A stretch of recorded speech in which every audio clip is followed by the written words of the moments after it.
is 5:30. Of course, for the Apple Time Company. And thank you all for being here. We've got some cards in front of you announcing our 100th anniversary. We're here on this committee on the centennial of Pasadena City College.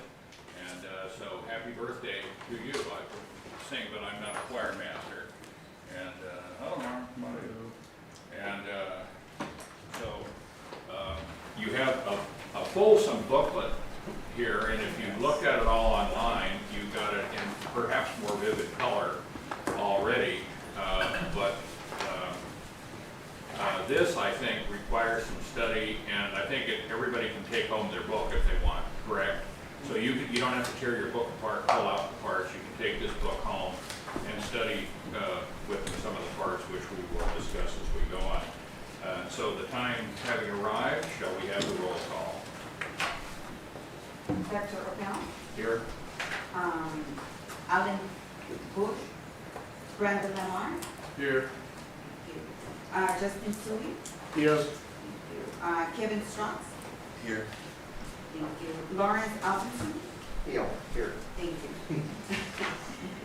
Miriam Long? Here. Thank you. Robert Navarro? Here. Thank you. Ron Esquivel? Here. Thank you. Sue Choi? Tony Bond? And also present, Oh, okay. for those who, for staff. Oh, sure, Candace Jones. Candace Jones? Here. Jesse Wayne. Thank you. Alex Buckley. Right. Richard Blair. Thank you. And Seth Okay. Farmer. You guys are all separated down there. We should have you.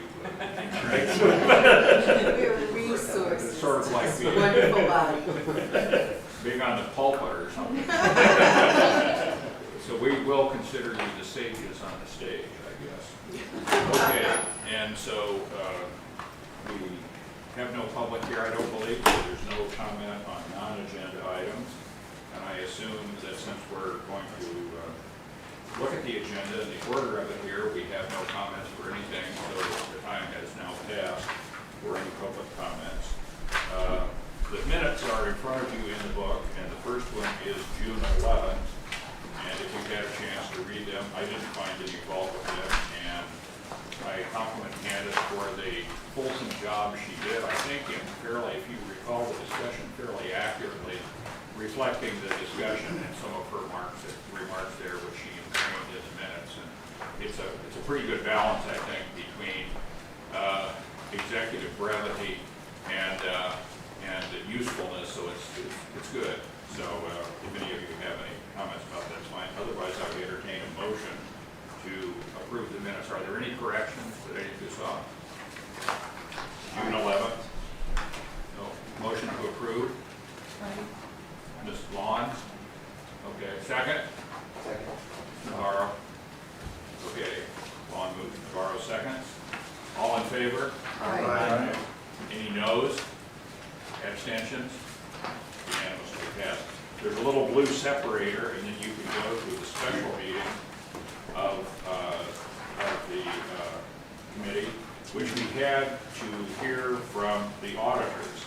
And it was, we thought in the beginning that with few people and what we had to cover, it would be short. It turned out to be a pretty extensive meeting, and it was good, I think, for everything was here. And the result of that meeting is reflected to a large extent in the back of the book. If you have not looked at it yet, in the examples of audits that they have done and statements about their qualifications and all of that, and it got all the way up to where our financial reports start. So that's all worthwhile. And then at the very back of the book, just before the last blue page, there is a set of links that were set out where you can, if you don't want to keep all the paper, you can see all the same things. So I call your attention to that.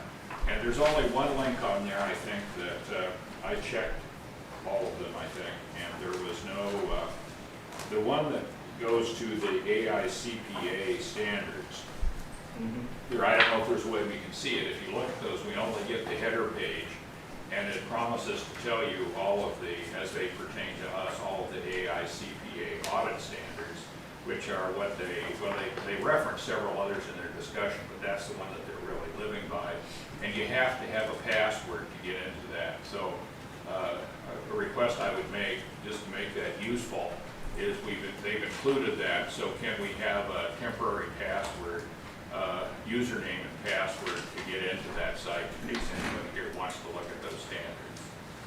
And so with that note about the minutes, I have one suggested correction again. The spell checker did it again, and on the third page there, just above item C where it says future agenda item, third line above that, it says, neighbor PCC does have bond counsel and they prepare the bond language, and that again should be COUNSEL, counsel, not the council. It could be either one, but that's a minor typo, I'm sure, introduced by the machine. So are there any corrections or comments on the minutes of July 9th? Yes. I was here for that meeting. Yes. Okay. So I'm not here, but I was here. You were here. Okay. Yeah. And then I have on, I think it's page 3 in the minutes, the page right before the page, Dr. Will you reference in the middle, or just past the middle, paragraph starting the CBOC will receive the audit report by December 2024. The state deadline is December 31st, and then there's a November.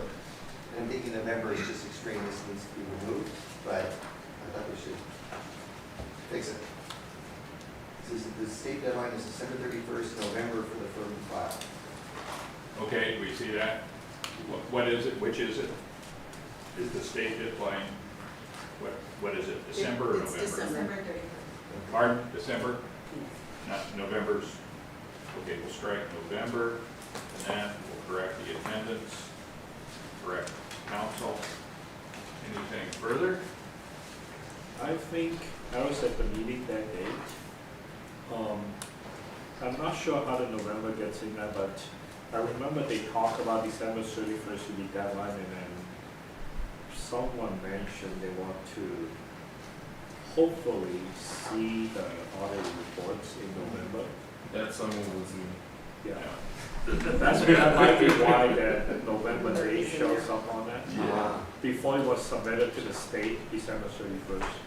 Okay, Brandon, what did you say? You wanted to say what? When in Exactly. November? What did you Well, I say? was just saying that we should meet in November before we get to December, so that we can actually go over the findings before December. Yeah. I Okay. think that's how the And it November was gets also, in. yeah, it was also because the holiday times, and so I wanted to make sure that we get the meeting before actually people start going on vacation for Okay, Christmas. that's how it got there. Somebody, Yeah. November, make a note of it, I think. Yeah, there is a note, it says, I, Bailey, sends a team of 4 to 5 auditors. And then there's a sentence, a draft of the audit report will be provided to the CBOC by November 2024, covering bond expenditures from June 1st, 2023 to June 30th, 2024. So what date do you think that will be provided in November, early in November, I hope, maybe? Well, we probably need to have a meeting, right, so we'll maybe. You'll work it to this the one. meeting that we Yeah. set. Yeah, Okay. but I think that's one of the agenda items for today is to decide meeting on November according to the agenda. Today. Thank you for the update and clarification. Anybody approve, want to move to approve? Okay, move, second? Second. Second, okay.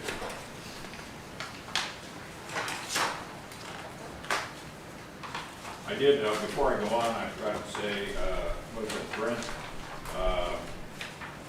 Rizik has moved out of his district, and so you can see his position, by the way, is vacant, and for now, and we do appreciate his service, and if we could maybe go back and actually have the attendants note that we appreciate his service on the committee. His comments were good. He was well experienced in college, school finance, having served on the super board, and I think represented La Cañada well. So we thank him for his service, if you would.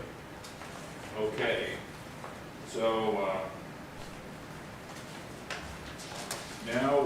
item B, and if any of you looked at your computers this afternoon or your devices, you saw that about just around 3:30, we got the first newsletter. And did any of you see that? Yes. Okay, good. And do you, and that's item B, one here, the communications update. And we don't have that on, we can't put that up, can we, for anybody who didn't see it?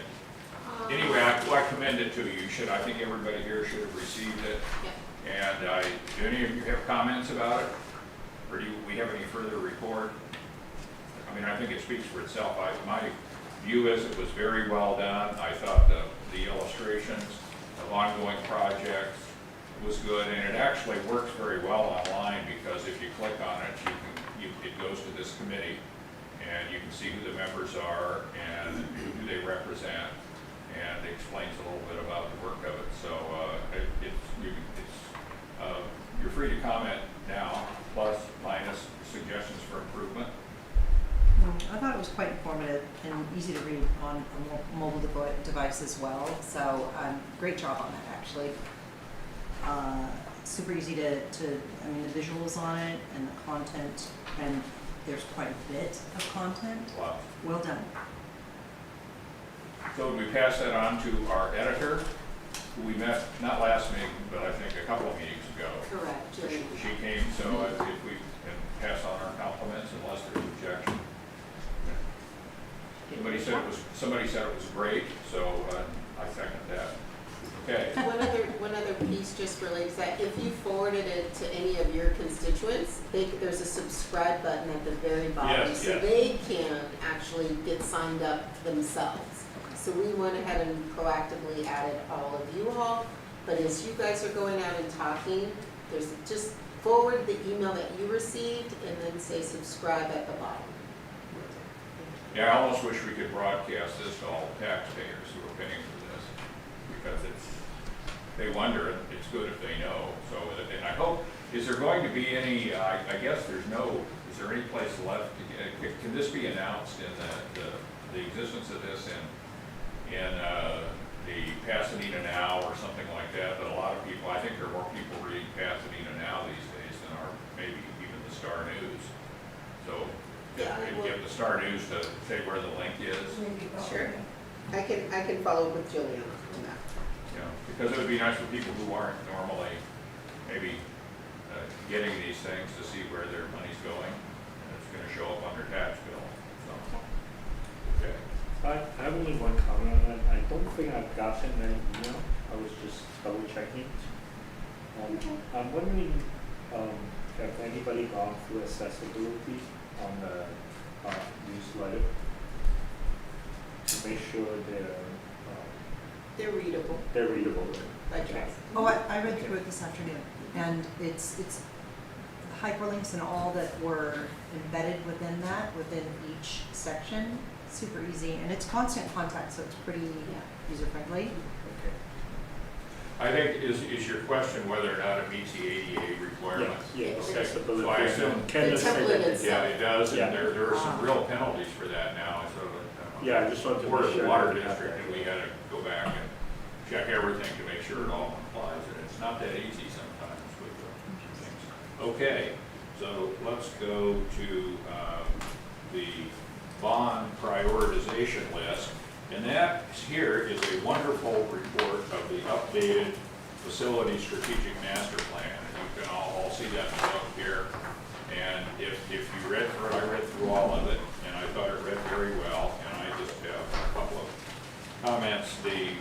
There is a page partway through like this, which is the renovation versus replacement, and which addresses some of the issues that have come up. You remember the controversy over the W building and whether it should be kept and replaced or not. And it has some figures there about replacement versus renovation. And then also the L building, which I thought was probably something that should stay. But if you look at it, it's a 1950 building and all that. So if you look at that, there is interesting discussion and table there on the replacement. So I commend that to your special attention. And then if you go back, there is something called project list options. And this was an action item that boiled it down to, you see, it looks like this, a bunch of little rounded corner rectangles in orange or blue, and it has core projects, and then, which include the Rosemead Satellite Campus acquisition and development, the health science building, and the cafe out here at the Old Galloway Plaza. And then the question was about what other things to do. And there were two options offered, option A and option B. And then they were I'll make up a word, scenarioized. And you can see that on the map there to show which buildings they're talking about. And if you got that, then the most interesting page comes down. And the numbers here, I assume the 62% versus 38%, was that counting among the trustees The votes, that was the votes of the campus community. of the campus community? Okay. And then, so the trustees adopted, Option or list plus option A. but what were the number of people that voted in the campus Well, I community? don't have, I'd have to get back to you. Pardon? I'd have to go grab I don't have the survey. Who were the participants that include students? Yeah, so Associated Students messaged out the links via their mechanisms, and then we also sent messages to all faculty and staff to also vote. Okay. And it was a simple, like, it kind of looked just like this, like here's option A, here's option B. And there was one write-in comment portion if they wanted to just share additional information. Okay. So it was in the hundreds, I suppose, that responded, at least, or dozens, or? Yeah, I mean, certainly hundreds. Okay. And then the trustee vote for this, for doing it with option A, they voted, what was their vote? Unanimous. Unanimous, For okay. option, for All right. core plus option A. Right, okay. And option B would have preserved the L building, the old library and student center, I guess, right? And would have, but still, so, and would have, but it have also taken out the W building, I think, anyway. So, others of you, please feel free to make any comments, ask any questions. What do you think? I always like request. There's so much content here. Is it possible to have tabbed dividers Sure. in the future? Of course. It's, some of the pages are numbered, but it's not in Right. their They're order. numbered. It's just a bit tricky for me to figure to find. Sure, makes sense. Sure. Makes sense. So you said page number 10 or? Because each document is numbered its own sort of thing, so yes. Got it, make but sure I that mean, they're- my goodness, it must have been quite a task just to put this together, so I can completely imagine. Thank you. Mhm. The only other thing I would say, there's the recording of all of this presentation. It's on the Board of Trustees website, so you're welcome to see this is just the paper copy of this, but if you're interested in hearing the conversation or the conversation related that the board had questions on or how they thought about which option to select, we can send out a link to that recording so that it's Great. available. That would be helpful, thank you. So that was the June? It was the June 18th, 19th board meeting. Yeah, I think that'd be helpful. Just question for clarity. Core projects and option A, that encompasses the $500 million bond? That's correct. Okay, thank you. That's correct. Go ahead. Do you mind to summarize, basically, between the board and then the 62 versus 38? Because I'm looking at the options and whatever, it seems to be, between option A and option B, there are some significant differences on number, like, based on what you guys have assessed. I see the numbers, but,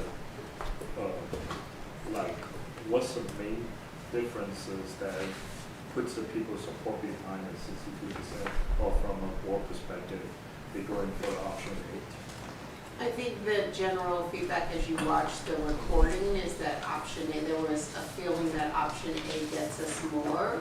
It allows us to spend the bond money to a variety of different areas of campus. So that was generally the conversation. You'll see this new student services building. There's a new building that's being planned in the annex area, which is just east of the gym building, to kind of manage the movement-based classes. There's renovation work in a variety of different places around campus, whether that be in our library, our Center for the Arts building, our Foothill campus, and then some also additional renovations in the gym. So the feeling was, great, we're gonna get these core projects, right? This is what's gonna happen regardless of option.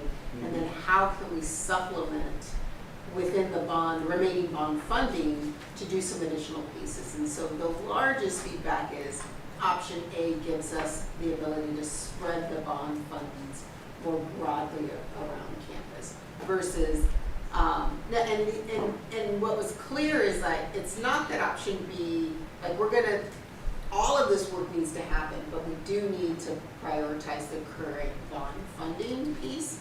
And we have a list of things that are still within the facility strategic plan that we're gonna think through in the future. But we've got this funding, our taxpayers have done such a wonderful job in supporting the institution.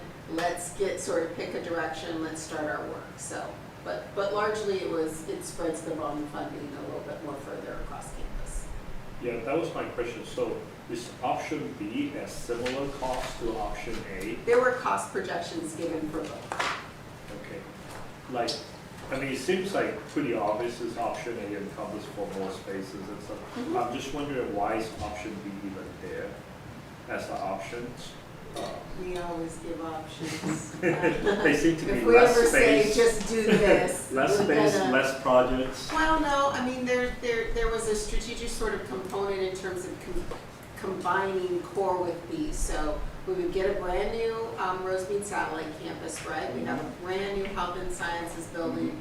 The intention was, are we going to continue on the academic side of the house and then give another academic CTE building?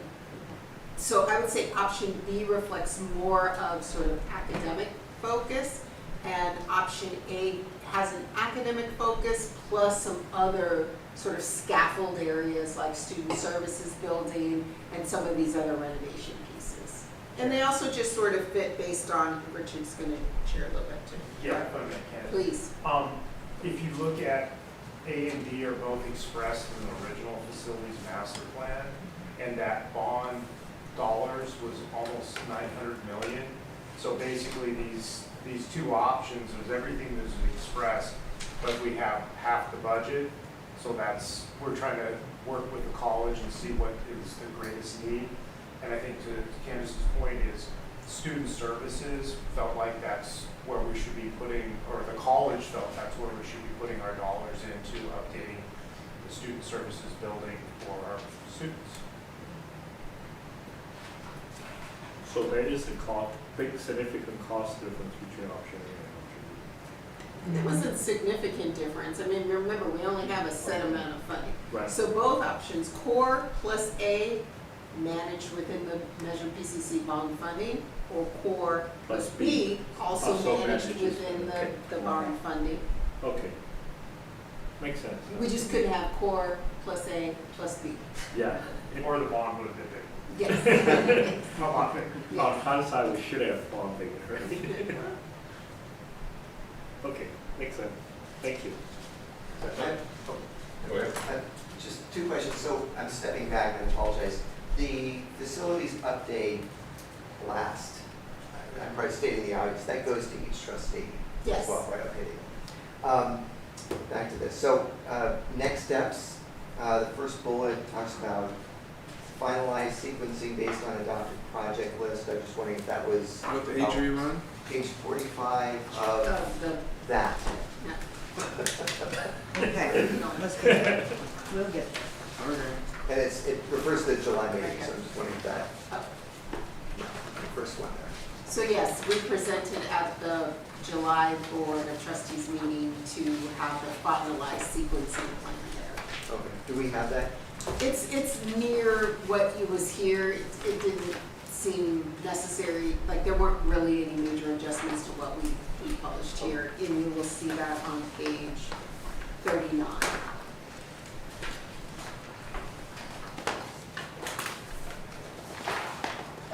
That's the sequencing plan. It's a little Gantt chart.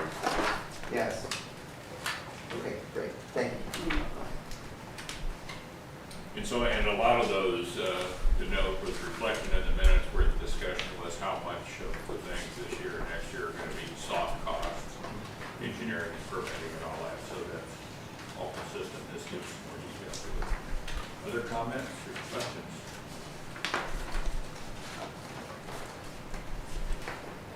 It's a lot to digest.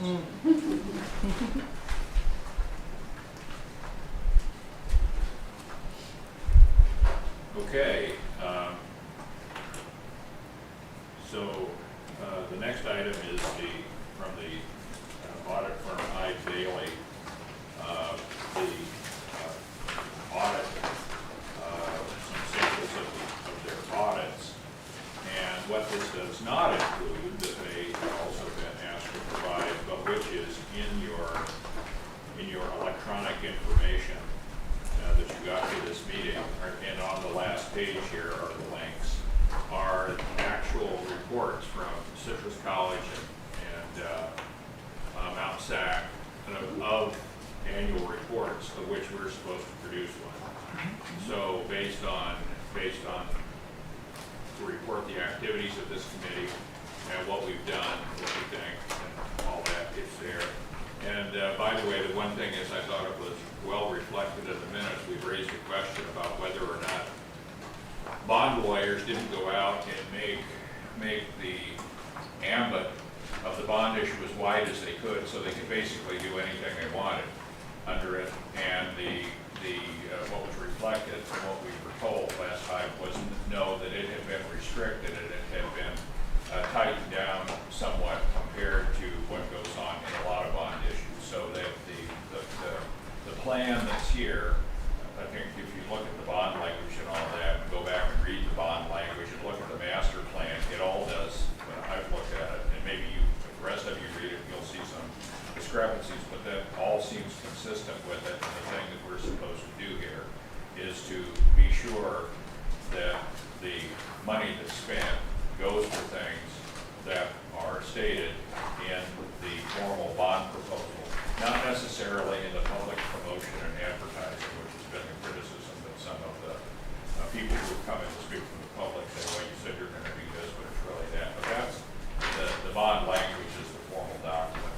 We have that passed already, and that's online for reference. So these are the I. Bailey things, but in addition, I commend you to look, besides these, at the on that the last page of the book.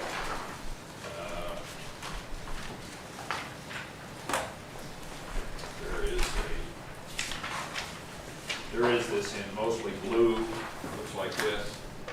There are the links, and it has here, under each one, you'll see that it has their website, examples of their annual report is listed, as well as examples of their format for their expense report. So just if you want to see how the report that we have here in the preceding several pages, this has been the grist of most of what we churn through here on an annual meeting, the comparative kind of report that Citrus, Santa Monica, Mount SAC have for multiple bond issues. So, any question or discussions about the I. Bailey section of the sample audits? And they have their engagement letter. And this is the section where we have the link to the AI. Does anybody care about looking at the AI CPA standards, or just want to let that go? They had it there, as I said, you can't get in the site, but any of you want to look at those, or is that superfluous? Well, to staff, I think thank you guys for including this. I questions, so I was like, hey, best way for us to do it is to get some examples. And I think you guys provided more than the actual, which is always great. So I don't have anything else, but thank you guys for providing the examples. It's definitely a lot. Also, El Camino Colleges, I appreciate you guys for putting that in here as well, because it definitely gives a perspective about a community college that's almost like Pasadena City College. So, Plaudits from Brandon Lamar, formatting of the report, let it be so noted. Any other comments? Questions? Okay, well then let's move on to item C, action items, which we will, if we find this to be adequate, responsive to our needs at this stage when not much is being built or nothing's being built and we're just planning things. We have 26 pages, listed page 1 through 26 near the back of the book, starting off with the summary page and then the detail for each one. Aquatic pool renovations, octagon, you've seen them all before, you know this from every meeting. And we have the budget, what's been expended, what's been encumbered, where things are out, what the balance is. And all of this comes up to a number that just represents the first tranche of the money that was borrowed. You got the 108, you took down how much? 130. 130, okay. So that's all coming out of that first. And so the next drawdown will probably come when? Probably not until 2026, maybe 2025. We're kind of, what we do is we're going to have to project our cash flow based on the projects that are currently in flight, because we have some legal responsibility to expend 85% of the funds within 3 years. So we don't want to draw anything down too soon, and then we're sitting on funding that is sequenced. So I think we are sort of anticipating probably a next sell in 2026, closer to 2026. Now, on our last bond issue, the trustees went out and refinanced it once or twice, or maybe 3 times, and they took advantage of declining interest rates and saved, I don't know, how much did you save? It was 10, but I think tens of millions, was it not? 11 million? Yeah. So you saved 11 million on that, and this went out when interest rates were a little higher. So just slightly. do you think that's possible? This is going to get refinanced too? I mean, I wish I had my crystal ball. But you're watching that anyway. We do. We watch it regularly. We have an external financial advisor as well, who regularly stays up on sort of the bond market and where, if there's a recommendation to refinance, in order to give those funding back to the taxpayers. So, and these were highly oversubscribed, I think you said. They were. And they all sold out right away. And they're double tax exempt, California and federal. Yeah, we have a small portion that are taxable loans. Okay. Like So- 10 or maybe 11 million of the 130 is a taxable portion. And the reason why that is because we can't use tax exempt bonds anytime we're doing facilities where we have an external party that makes a profit on it. So like, for example, a food services area. We're not providing food services. We contract with a vendor who provides food service, and the college then receives commission on those. We can't use tax exempt bonds for those portions of projects, and so we have a small amount to support a new Galloway Plaza cafe in order to have food services on the east side of campus. Right. Okay, so I I have a question. This 85% of the funds to be expended in the first 3 years, is that what you said? So are we on target to do that? It seems like a high percentage. It is, I mean, and there's some exemptions if we have to go back and say we need an exclusion or, there's a process for that, but we are just kicking off a lot of the major design work for like this. So we're gonna start to see, we're just like slowly getting into it. Now you're gonna start to see, you know, as our next meetings come, like, wow, you know, all of the architectural work that has to happen. And because they're gonna be happening simultaneously based on projects, we'll have some design work on our health and sciences building, which is gonna be different than the work that's happening on the Rosemead Satellite Campus. So these funds should go, You're not worried about it? we're not, I actually, not yet. I actually have a little bit concern on the other side. I was looking at the numbers, I was flipping through the Rosemead site purchase, which from a foundation perspective, we're very excited about from a location perspective. We already spent $18 million on that site to purchase. The balance is only about $4 million or so. If we're issuing a bond in 2026, which is still 2 years away, would that cause the Rosemead site to slow down and then not go into functional use in a meaningful manner? If we don't have additional bond money, because it seems like Rosemead is only budgeted per this bond for about 22 million, and then we already expend most of it presumably on the purchase.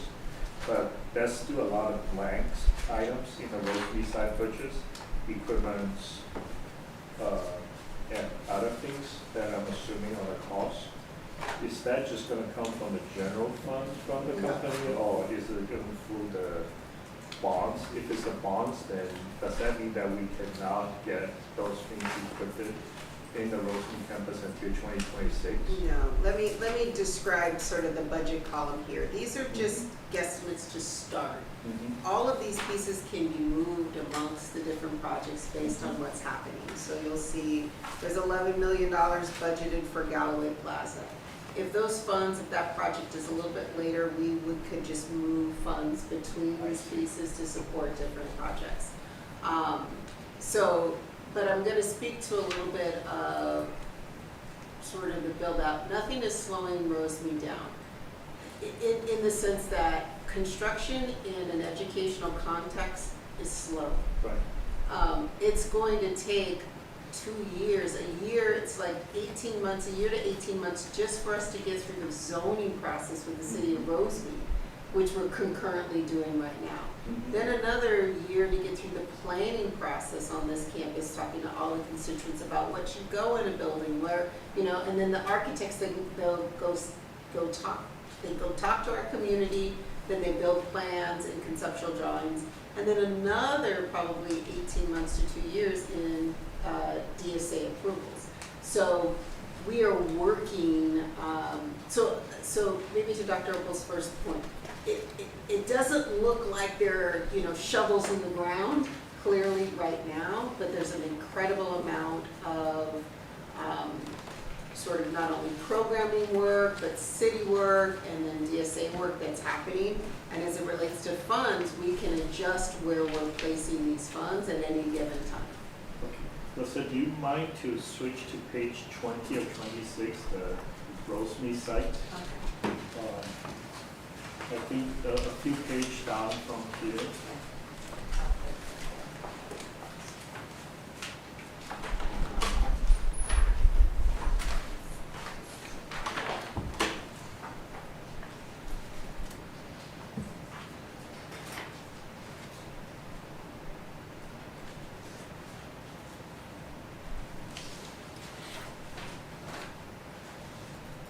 No, he wants you to go to this page. Oh, that means. Yeah, you were there. Sorry. 20? Yeah, 20. So the way that you need to So- look at this page, just when we get a contract for the architectural services, you will see the budget for the Rosemead Satellite Campus adjust when that contract has been identified, and then the funding will then be funded in these things.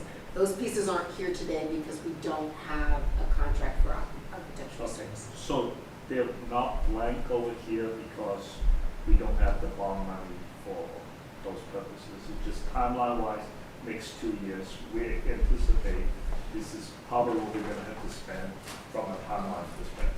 No, so we don't anticipate so we've already expended most of these funds for Right. Measure because it went to the cost. I'm worried about the ones that are blank right now that we're still, presumably we're getting into.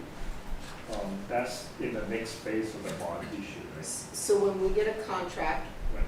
for this thing, you will see a budgeted amount on these items I to designate how those funds are gonna be. Okay. But since we have to go out to bid, people say, I wanna do this, so as soon as those contracts are awarded, then we fund the budgets for each of these projects. Okay. But we have money to do that. Okay. Don't worry, I promise. I was like, you said because we have to wait until 2026, that's why we don't Yeah, have those being no. budgeted. No, we still have a balance of $85 million that is Yeah. available to us for all of these projects, and we can shift those as those timelines adjust. Okay, thanks for the clarification. Okay, so we reviewed the line on Rosemead site purchase, just working from, if you have other lines that you would like to review, discuss the details on, especially the numbers in the second, third columns there, on what's been expended, what's been encumbered. Why don't you tell us what page number that is, and we can all follow with you if you have questions or comments. I have a question. Yes. I was supposed to learn about this, but page 19 of 26. Do you know where the salary and benefits are going to which position specifically? Because I'm trying to find out, like, how do you specify which position you should put the bond money into funding, and what positions you do not put the money into? That's a good question. So positions that support the bond, so these salary pieces go to salary. This is a small amount and it'll grow over time. But district staff who are working 100% or even partial time on the bond get billed back to the bond. So these current positions, there is an accountant and an account technician to help process requisitions, all of the payments that go out on the bond. Those are the two positions that we started with. And then as we work through sort of dedicating what portions of staff time are going to go, we have a time management, sort of an effort report system that will then produce the percentages that can be legally applied back to the bond. And then if they're spending, so let's say 80% of the time on campus projects that are like maintenance projects, then they would get billed 80% to the general fund, 20% to the bond. But we have to go through each position and then create a mechanism of reporting time in order to justify those shifts in salary. So it depends on the workload they dedicate to tasks related to the bond. Correct. Okay.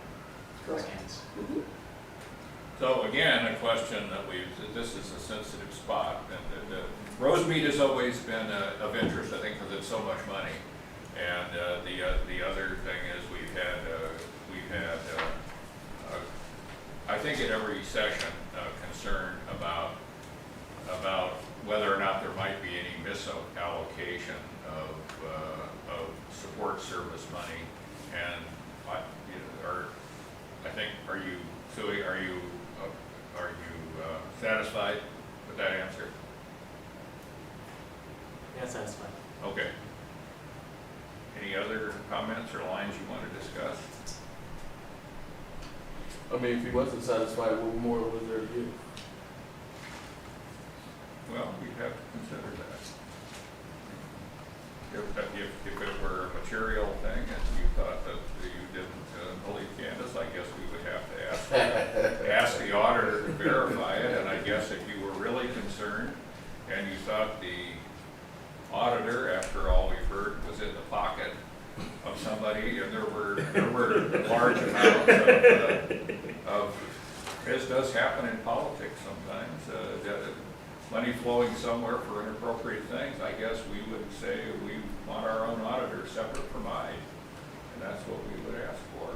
said that the money was being inappropriately used because the bond language doesn't allow allocation for support services that aren't related to the construction. So that's what we can do, I think. You think it rises to that level? Absolutely not. Good. It's not unlike having a grant, and if you, Right. when you're in the library, if you had a grant from the state library, you'd have to monitor the hours separately that we're working on the grant. So maybe it was the college secretary was monitoring expenses, and then maybe so many instructional sessions, and that would go to a different account code. It's not really that different from working on a grant and just dividing up the expenses. Okay. You have to do some internal procedures so that you're doing it accurately. Well, as that number gets larger, I mean, the option is to ask for some breakdown of it, because she said the accounting technician related to the bond monies, and so that to me makes perfect sense, and the amount seems very nominal for that at this stage. Yes. I have one more question. So you mind to go back to page 1 of 26? Yes, overview page. Now that the trustee, I think, anonymously approved the call plus option A, are those projects going to be start reflecting in this list going forward, or like when will those projects be start showing up in this list? So some of them already are, like the Yeah, new I saw student some of services that, that's what I building. was wondering. So as soon as we get to like where we're gonna start the project, and we work with Jesse's team to add a project to the bond list and then start sort of funding it from a budget standpoint, these are the ones that are sort of like in our queue right now, where we have some level of activity happening or about to start happening on those pieces. So this list will continue to grow throughout your roles here in the CPC. You'll see this list continue to That's kind of my question, is like, do you have a timetable or something that we know that, you know, is planned accordingly, and then we are on track for any of those projects or whatever? I mean, the timetable is the Gantt chart that we're working on. It'll give you an idea of when we're projecting that, which is, and I'll get that in a different format for you guys to have that separate, so it's not embedded within. But remember, we're nimble, we're flexible. So often, exactly, every day, there could be a different priority from our board of trustees that says, hey, we know you were gonna start on, I don't know, Galloway Plaza, please hold that, we prefer you to start on this other project. So we do our best, but we dance a lot because we wanna meet the needs of the community when the community needs it. So these are our best projections, estimates. This is what we think is reasonable in terms of a construction timeline. So I just want to only offer that cautionary tale in that if something shifted, it could be very well because the campus community said, hey, this other need came up. Richard, Candace, can you all think through how we can accommodate this earlier than, you know, this particular project? And then Richard and I go back and we start thinking about it, and we talk to lots of really, really talented professionals to kind of help us come up with another plan, and then we come, you know, then we adjust. So nothing for us here is, we never express it as set in stone.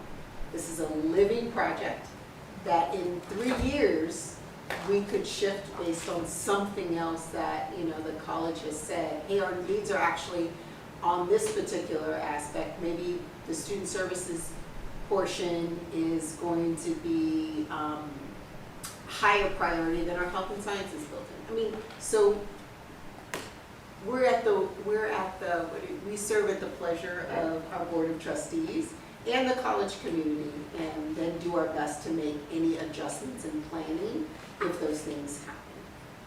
If I can only add. Please. Yeah, no, and as we adjust also this list, there are projects that are sequenced, as Candace said, that I can't jump them because there are buildings that are gonna come offline, and those people need to go somewhere. And so, the list is going to reshuffle as priorities change from the college. Okay, thank you. Okay. And again, we, as long as things stay within the scope of what the bond language Right, said, the bond language. it's really up to the trustees and Yeah, to for the them to leadership prioritize, of the staff to make decisions about priorities and sequencing, even though as area representatives and this and that, if you have a particular interest in Rosemead campus or something like that, I think it's fair to press on those things in this meeting, because we're all here representing some constituency or another, and that but as long as it stays within the broad scope, it's really up to them. So I think we need to know what you're asking, to sort of be informed and have a sense of how all the parts work together, and that it comes up being reasonable. And that's going to, I think, become much more challenging as the numbers get bigger. For instance, on the page 19 allocations, you know, as those numbers get very large, we're going to get an explanation one time, and as they get a lot larger, we're going to say, what number is that? My gosh, that looks like a lot. How did you allocate this? And I think when I was on the prior bond committee, there were, when it was mostly spent, those numbers were very large, but the explanations were available and fulsome, and it didn't seem to have any flies in the ointment. So, okay, other comments, questions? Yeah. And we may have covered this at a prior meeting, memory stayed. So it's a question about construction management, generally the topic, but I'll just use as an example the mirror pools, page 8, where we have construction management, 232,000, and the total budget is 3.2 million. So there's two questions. One, generally speaking, what does construction management entail? And is there a certain expectation of what that, is there a fixed or expectation of what the percentage should be for each project? Is it 10% of the overall budget? Is it a certain amount? Talk about the specificity, what's involved in construction management? I'll go one step farther, and this is probably gonna make some people cringe in their seats a little bit, but generally when you look at a project build out, you're looking at 60 cents on the dollar go to the hard costs. That about 40% is what we'll call soft costs, overhead, etc. Generally, and there really isn't a specific rule of thumb on percentages, because larger projects have a larger budget. You may only end up at project management at 8%. Yet a smaller project management might end up being 12%. So it's really a kind of this floating function of budget to the actual hours that have to go into the job. But generally, when I look at a project and try to look at something, we usually hold somewhere between 8 to 10% for design. We always hold about 10, well, by standard and public contract code, we hold a 10% change order budget for design changes. And then inspection and testing is usually about 5% each, which is another 10%. And then, did I get project management yet or not? Yeah, so architect, project management, test and inspection, that kind of eats up your 40%. I have a question with that in terms of actual change orders per scope of work, whatever that may be, labor and materials. Is there something set aside, because there will always be change orders? Yeah, that's part of my 40%. That's part of the 40. Yeah, Okay. we carry a 10% contingency. So that's what I'm saying. I've got 60% of a 100% budget. We plan about 40% is in this bucket of soft costs, what I'll cost, or additions, and then the 60% is the brick and mortar. And some projects we do better, and some projects we do a little less better. Let's hope for a low amount of change orders. Again, that's depends on the quality of the plans, depends on if we're doing new construction or modernization, and that depends on the district's needs changing during construction. There's owner-driven change orders. There may be something new in technology that wasn't, plans are, as Candace pointed out, it takes us about 5 years to get a capital outlay project done. So a design on infrastructure today Things could change. could change in 5 years, and then therefore, when it goes out to bid, maybe we change our whole IT infrastructure part of it, which is an owner-driven change from the original plans, But still a change. but it's a change, Yeah. it's an owner-driven, yeah. Thank you. It's where it's kind of an art and science. It is. Yeah. At that point that you get That's a good way somebody, of putting it. and then you get some of your design concepts, and then you go out to bid. I don't know how you do Well, it, but you can see where it's, and to explain another, there's another party involved in this whole process that we have no control over, which is the contractor, right. right? Each contractor could have multiple contracts out there, and maybe he's making money with us, he or she is making money, or maybe they're losing money with us, and they may pull staff off of here to pull there, and then the duration. So the duration, the other part of this equation is, you may have a 1-year duration expectation from the architect looking and giving us a rough order of magnitude of what the project's gonna cost and how long it's gonna take to build. But if that goes beyond the construction date, we don't stop with the project management, people are still charging to the job. Right. And that's where you get your cost overruns, where it may go past, it may eat into the 40% or a little bit higher. Whereas a nice fast track project and everything works well, hopefully as we delve into design build, where we're collaborating with the contractor and the contractor gives us a guaranteed maximum price, those costs should be less than a traditional low bid contract. Because it is what it is, it's low, if we take low bidder on a project, you're getting the guy that might have missed something. Yeah. And Right, everyone their has the bid, details.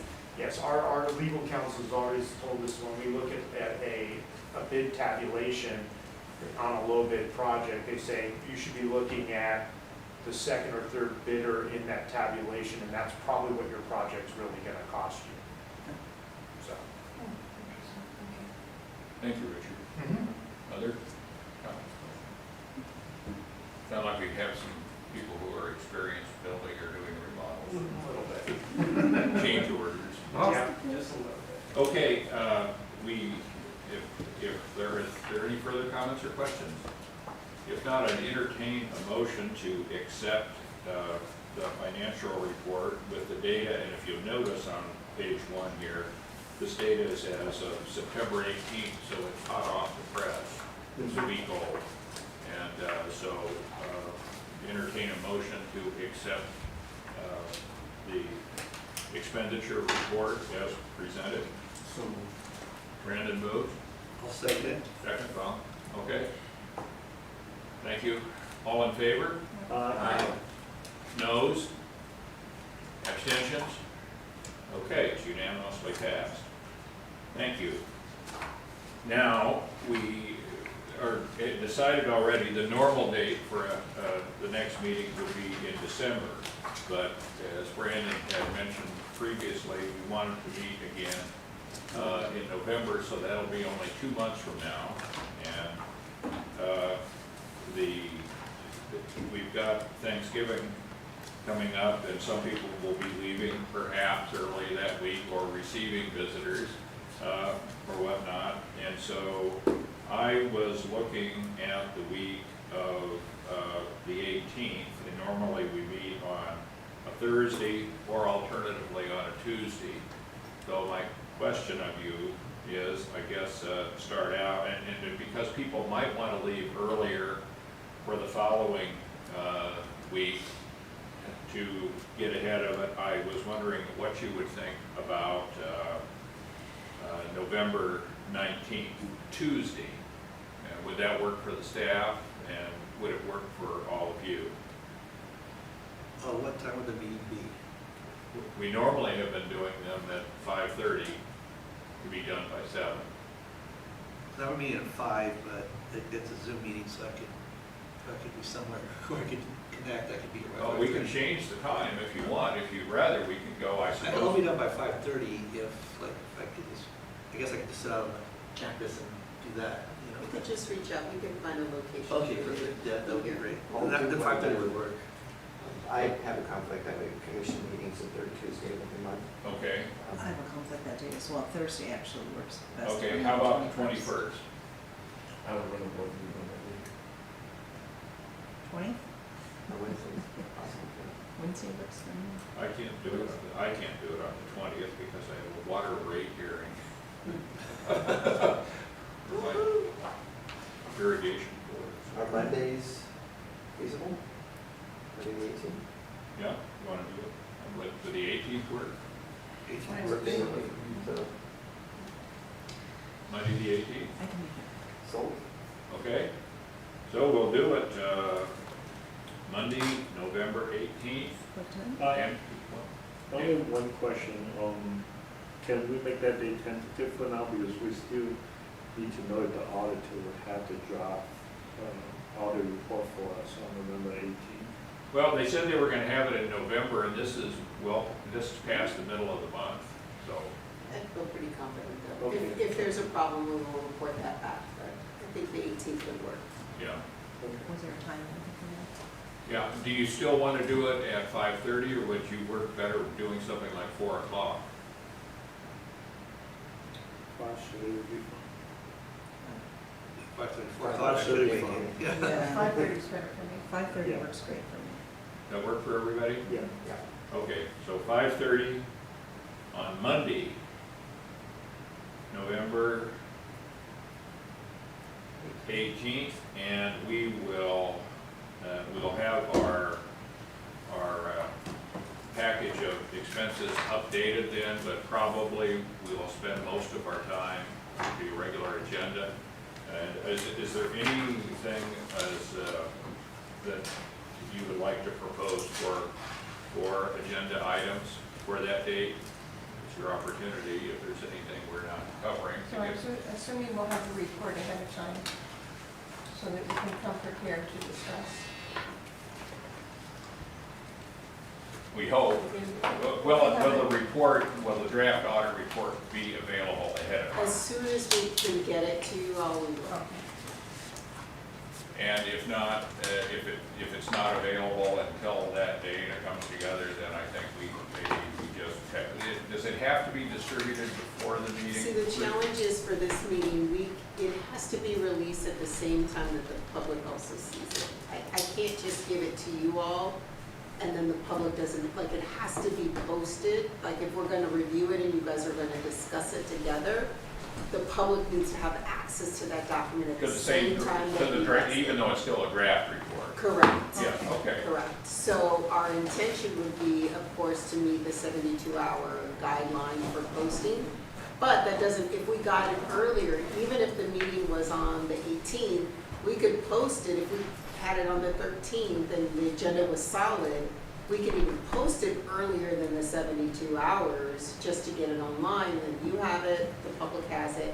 We just got to meet that guideline, and you have to have it at the same time that the public sees it. Okay, so if there is a problem, we will, Yep. it puts a load on the office because they're not here, but it's, we'll have to poll and do something else, but, other than that, I take it we don't want to do it the week of Thanksgiving or any of that, so.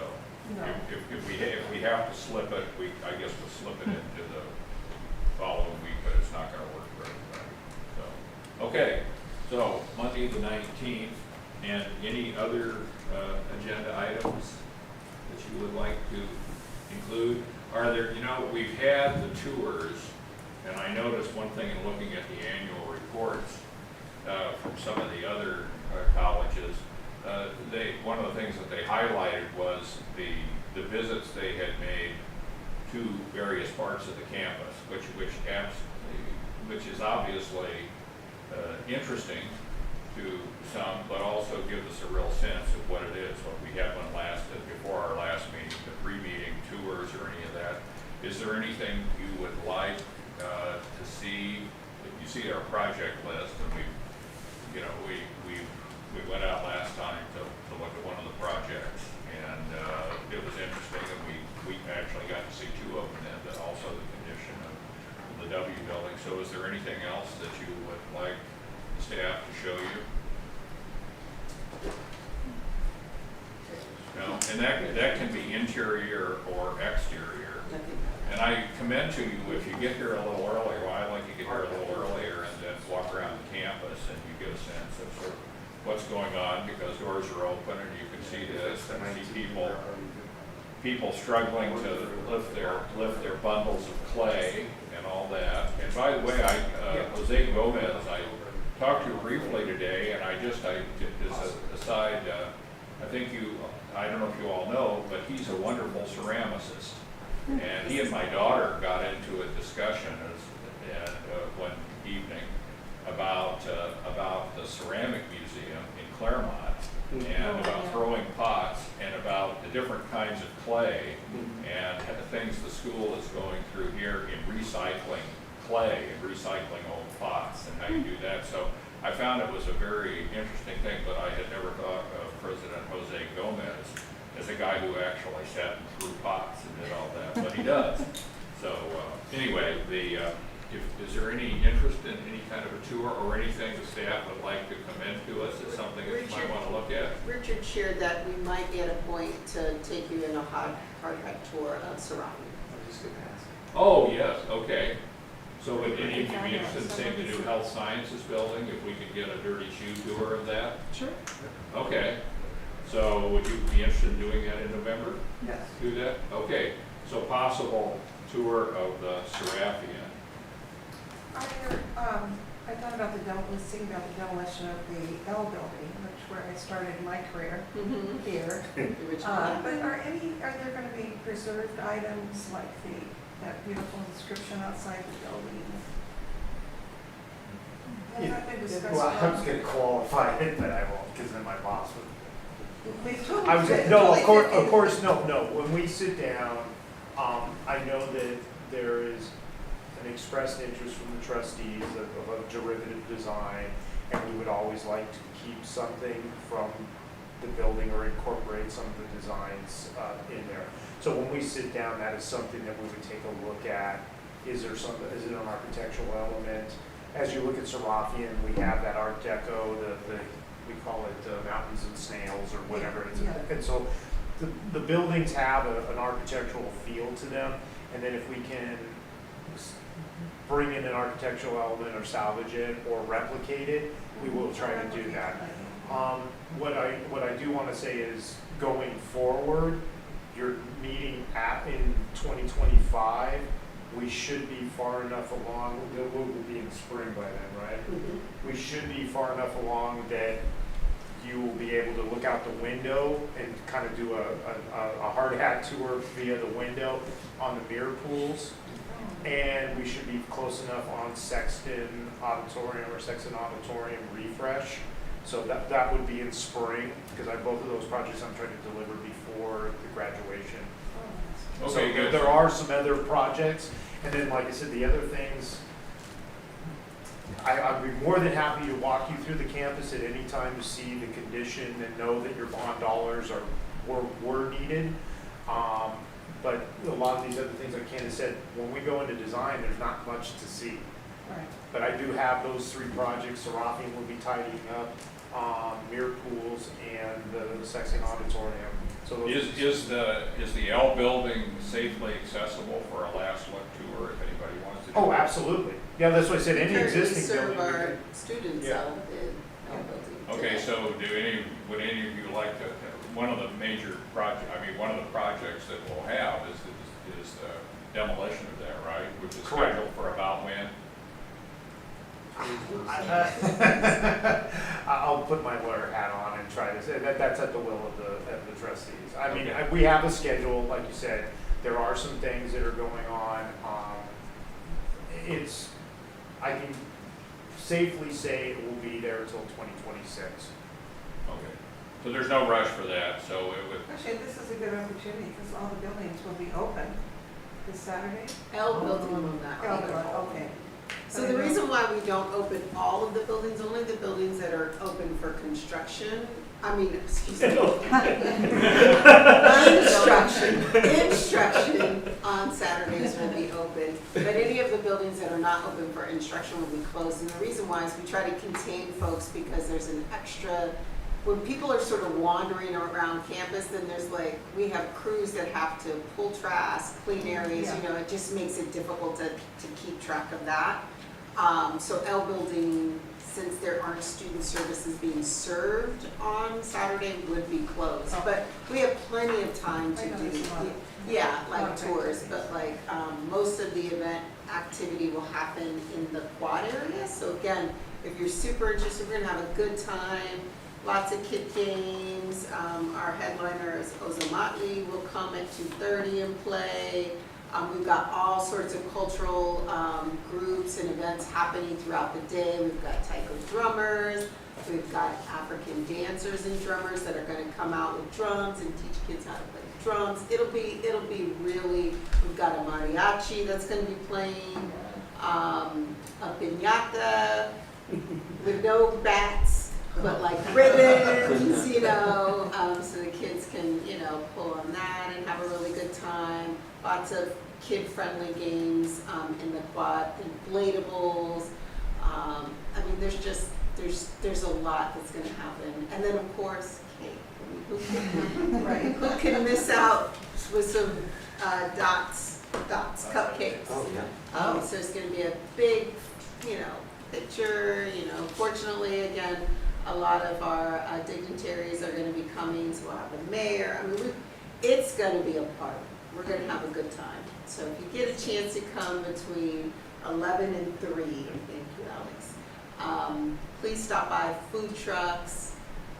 It'll be a good time for sure. And if anybody wants to make a generous centennial contribution, the foundation will be happy to wait on you. There is a foundation booth. So There will be a foundation booth there. So you're welcome to connect with our colleagues there. Okay, thank you to the staff, and thank you all for your participation. Are there any final remarks of benediction you would like to make? If not, be safe and enjoy walking around the campus whenever you get a chance, and we'll look forward to seeing you in November. Thank you very much. Thank you. Thank you. Thank you. Thanks, guys.